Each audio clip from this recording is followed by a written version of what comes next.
اینا کاری خوب نکرده‌اند، ای هوای همین چیزا نباشه مانده خوبه. همه آدمای سلامت داره دیده‌اند، سلامتی داره، با این سلامتیاشون یک گناهی کرده‌اند. منم خیلی سلامتی را نمیخواهم، من میخوام بیمار باشم. حضرت میگه تبسم کردن، گموی خیلی نمیخواهیم، ما میخواهیم چیزی به خوبی ما باشه خدا تیه، چیزی به بدی ما باشه خدا نتیه. مسلمان بدی خیلی نباشه، گفت چیزی که به خوبیم باشه بتیه. خدا الهی اینم 200 سال عمرم تیه به خوبیم باشه، گنده عمر. همین به خوبی من عمری دراز باشه 200 سال تیه. همین به خوبی من باشه 20 بار حج، الهی من 20 بار حج تیه من. همین به خوبی من باشه میلیون دلار، الهی نم تیه من. نگه به بدی من باشه یگان تیه میره نتیه.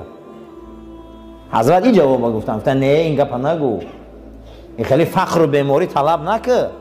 تو چرا طلب که گفت که هر چیزی که در او خرسندی تایم او را میخواهیم، هر چیزی که در او